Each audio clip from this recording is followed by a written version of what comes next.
Jesus was no ordinary man, and that's really what we're talking about today. Um, there's times where we can be around extraordinary people and we kind of lose our heads a little bit. And I don't know, if you think about people in the world that we live around today that are extraordinary, and I just hold that word up, extraordinary people. There might be a lot of faces that come into your mind or names. I think we're all kind of built to kind of be in awe of other people, even from when we're kids.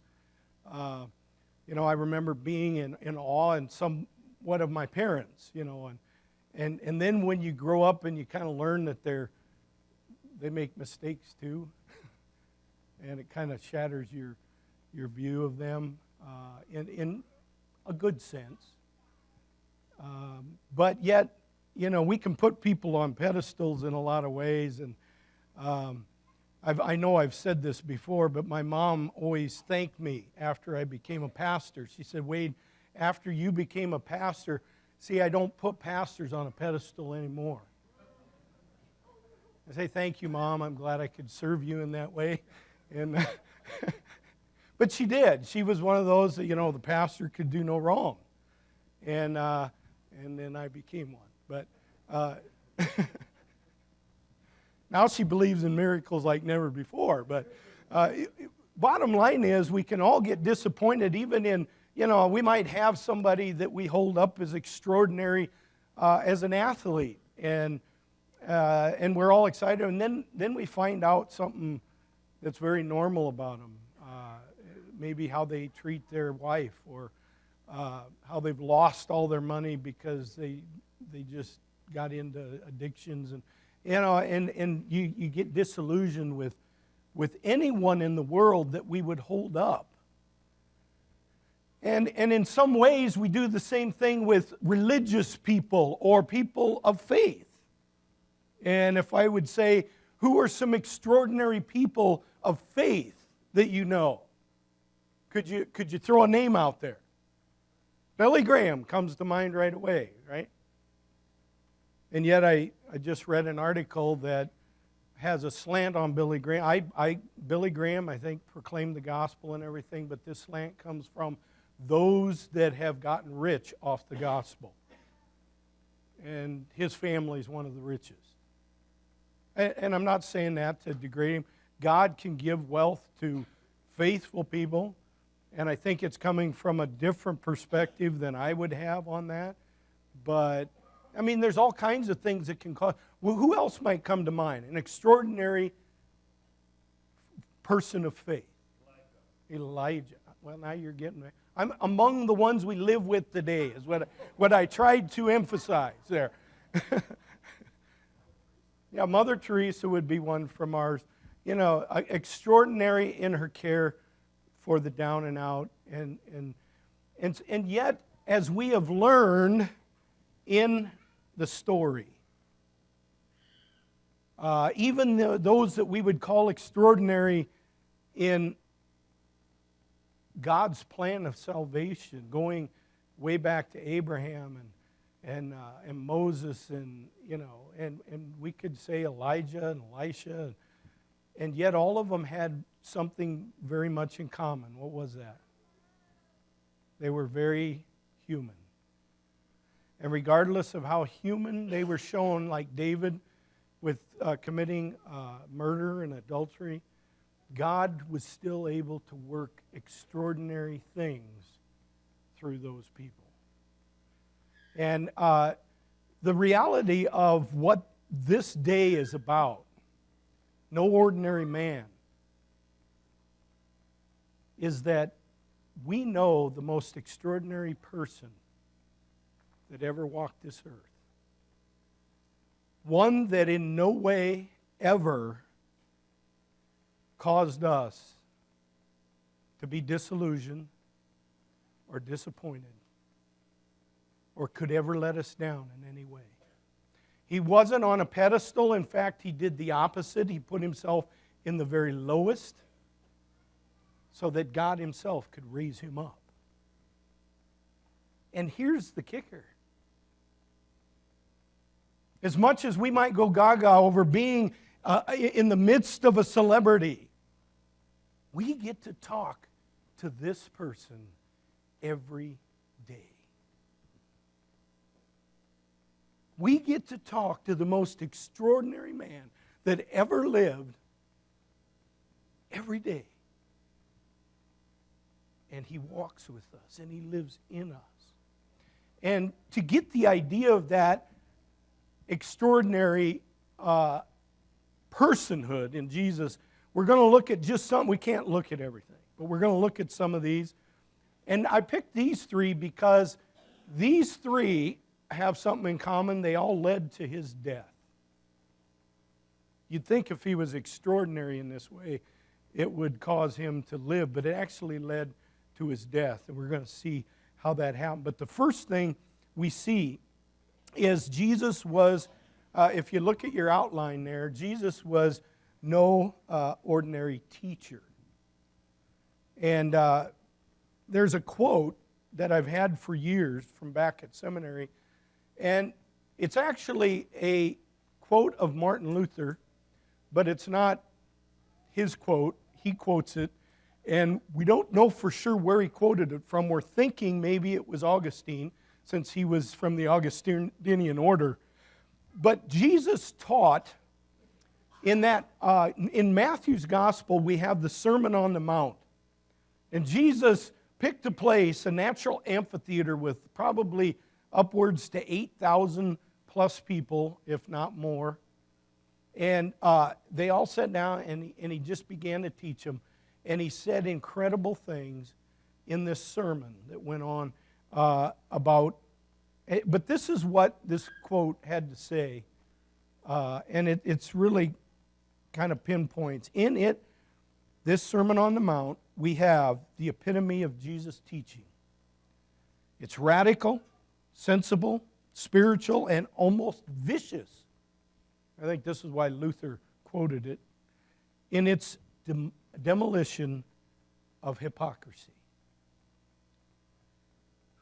You see, Jesus taught in a way that no one ever taught, because there was a lot of hypocrisy in the teaching of his own people at that time that had developed in that 400 years between the Old Testament and New Testament, and was a residual from some of the problems they had before, as we learned in the story.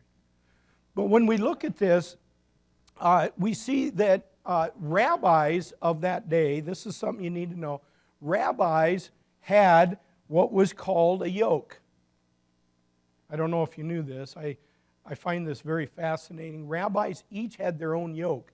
And the yoke was the burden of teaching that they put on their students. And so the Apostle Paul would have been yoked by the teaching and philosophy of Gamaliel of that day. And Paul even said, as far as Hebrew, I was a Hebrew of Hebrews, perfect in every way, under the yoke of Gamaliel.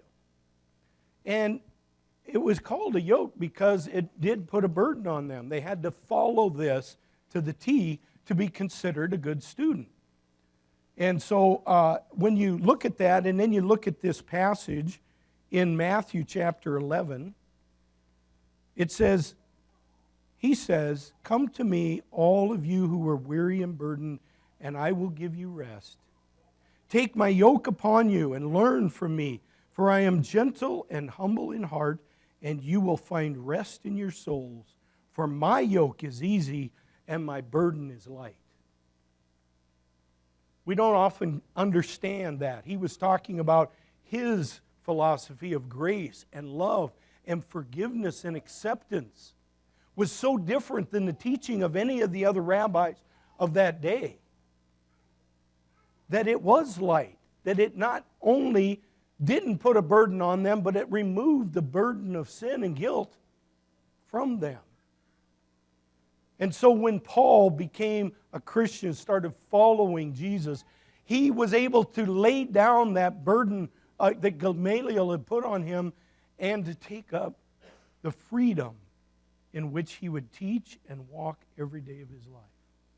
Different from, but you can see the tension that would have already started to begin between the teachers of the law and Jesus, now the teacher of the good news of the gospel. When he says things like the meek will inherit the earth, the poor in spirit will be lifted up to heaven. His teaching was light. His yoke was light. There's a saying, a Hebrew saying, and I want you to write this down. This Hebrew saying goes like this: may you be covered in the dust of your rabbi. That's a great saying. May you be covered in the dust of your rabbi. In other words, you follow your rabbi so closely that the dust from his feet would cover you over time.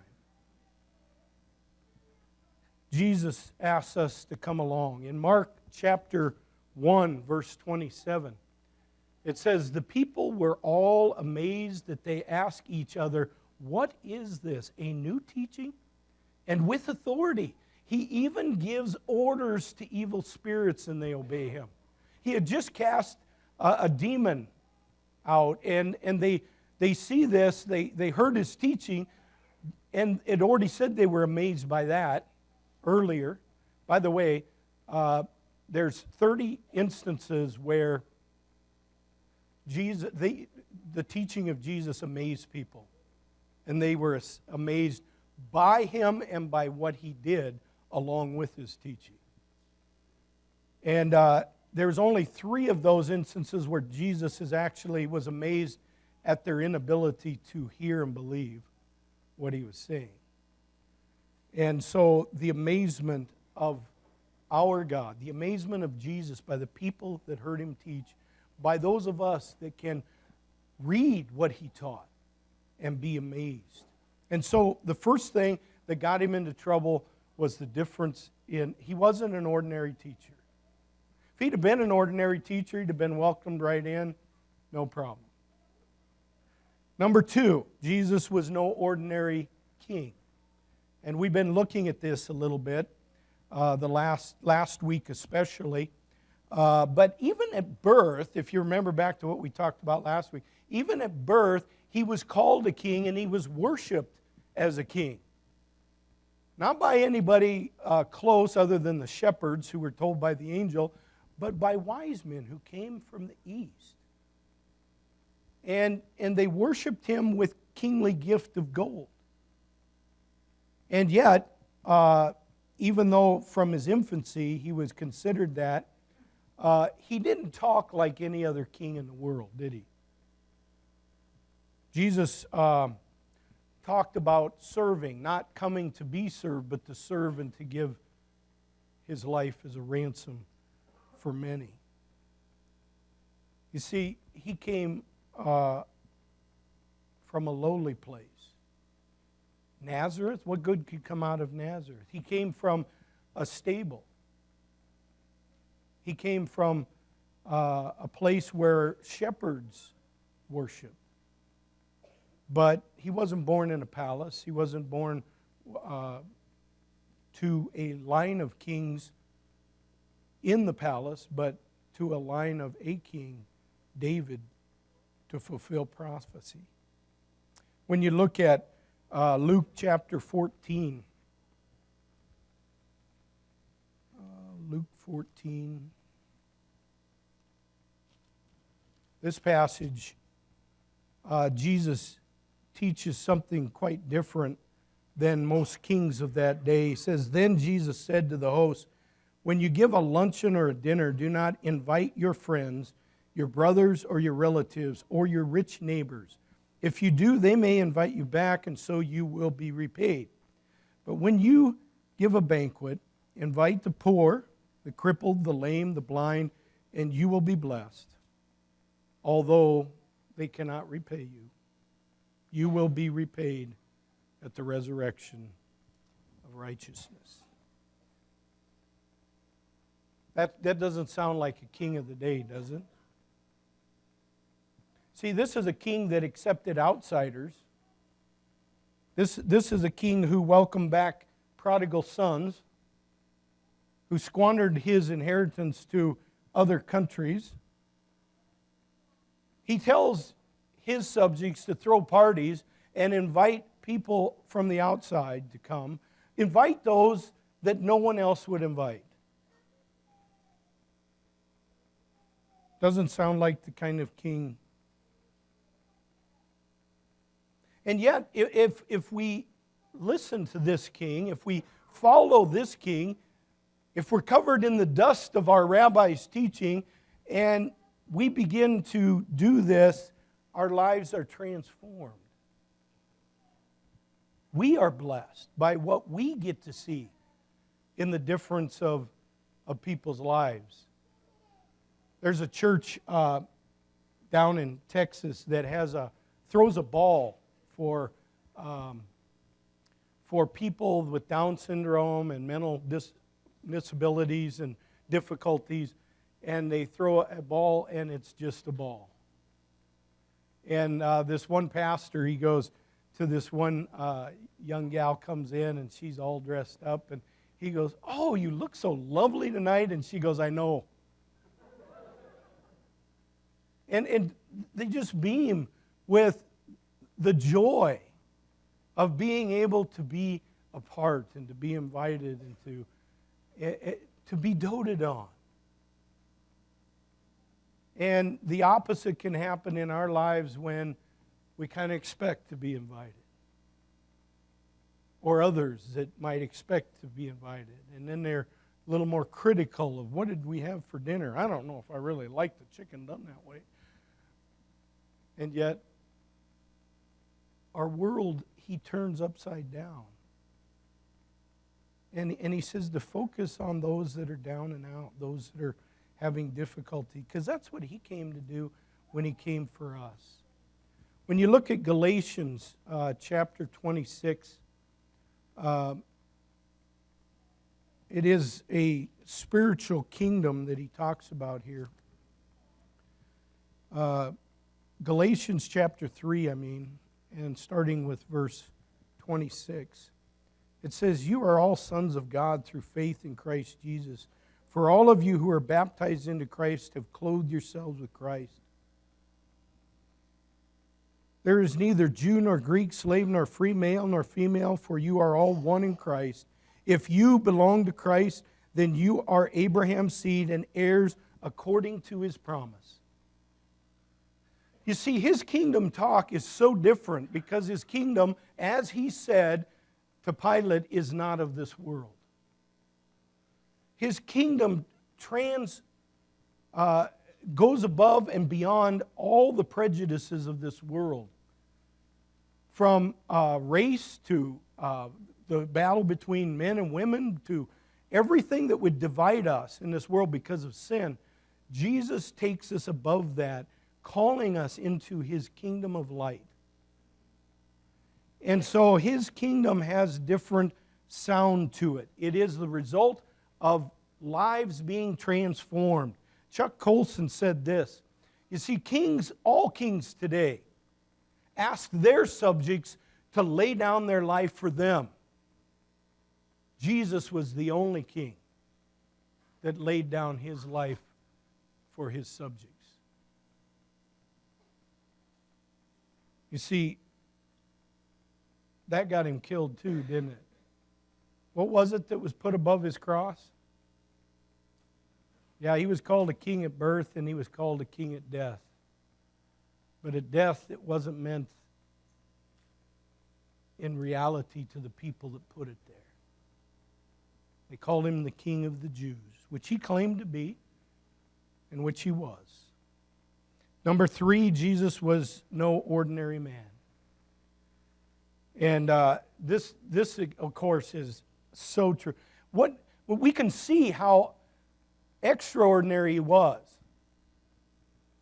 in terms of being 100% God and man simultaneously the whole time. If you think about being God, he was perfect in every way. Never did anything wrong. How many of you mothers would have liked to raise a perfect son? Careful what you wish for. I mean, that would be hard. When it's so close. AJ's like, hey, here I am. That's good. But in terms of his humanity, when you think of the ways that Jesus showed he was truly a man, what comes to mind? Jesus wept.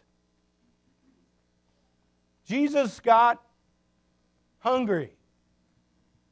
Jesus got angry. Of course, he did that as God too, right? Jesus got thirsty. Jesus got tired. Jesus had his diaper changed. Jesus cried, even though we have a hymn that says no crying he makes. The thought was good, okay? Huh? Well, we don't know if he had a temper or just huh? He got tempted in every way that we have been tempted. See, what's so extraordinary about it is the mystery of the God-man, which there is no other in the world or in heaven. God took on human flesh and made his dwelling among us. It's a mystery. Philippians 2, verses 6 and following. I don't have this on a slide, but it comes to mind that he, Jesus, who being in the very nature God, did not consider equality with God something to be grasped. But he made himself nothing. In other words, he emptied himself and took the very form of a servant. He became man so that in obedience he could die for the sins of the world. And he wasn't obedient just to the cross, but just to death, but to a cross. Jesus is extraordinary in that way. Dan Spader said, Dan Spader's a discipler. He's written a lot of books on discipleship. This caught my attention years ago, and I wrote it down because it just, look at that. Jesus was never less than God and never more than man. Try to wrap your mind around that. I love statements like that allow the mystery to just stand on its own. Of course, I had somebody, when I shared this one other time, say, well, he was before he was man. And I said, yeah, I mean after he was man. That's what he's talking about. God and man, 100%. This got him in trouble too, didn't it? Hebrews chapter 4, verses 15 and I want to add 16.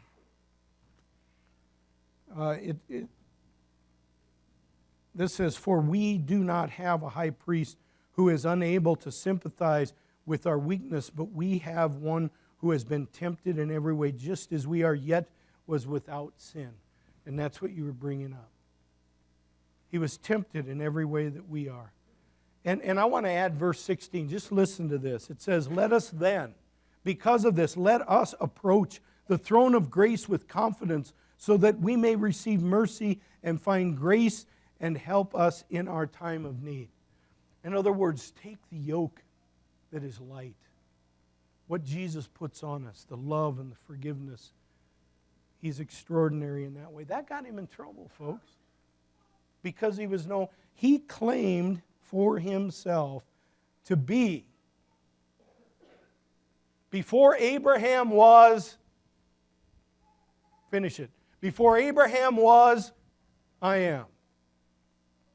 I am the way, the truth, and the life. No one comes to the Father except by me. See, when he said that about before Abraham was, I am, he was claiming to be God. It ticked people off then. It bothers people that he is the only way, the only truth, the only life today. He didn't come to appease people what they want to hear. He came in the truth. The truth was, before Abraham was, I am. The truth is, he is the way, the truth, and the life. And no one's going to go to the Father except through him. That's why he's so desperate for people to be attached to an extraordinary man God. And that's why he said things like, destroy this temple, and I'll build it up in 3 days. That's why he said more than once, actually 3, 4 times. He said, the Jews are going to kill me, and I will rise on the 3rd day. Nobody ever made the claims that Jesus made. Nobody ever taught what Jesus taught. Nobody ever did the things that Jesus did. He's extraordinary. And he was very successful through the power of the Spirit to pass on to his disciples who he is. Now, it looked like touch and go there for a while, right? Peter denying him out in the garden or outside the wall of the courtyard. Remember that? But yet, Peter, in Acts chapter 4, before we get to that verse, before you go to that verse, I just want to say the verse right before the one we're going to look at. Peter just got done proclaiming with all boldness, salvation is found in no other name under heaven given to men by which we must be saved. He just said that with all boldness to the Jews of that day. And then there's this verse, verse 13.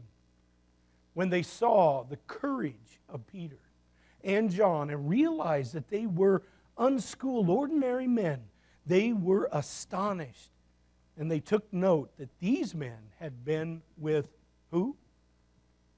Jesus. That extraordinary man who's also God that we get to talk to like they did every day. That's what made them courageous through the power of the Spirit. See, all these 3 traits, being no ordinary teacher, no ordinary king, and being no ordinary man, they all got him killed, which was an extraordinary plan of God to save the world through him. No other like it.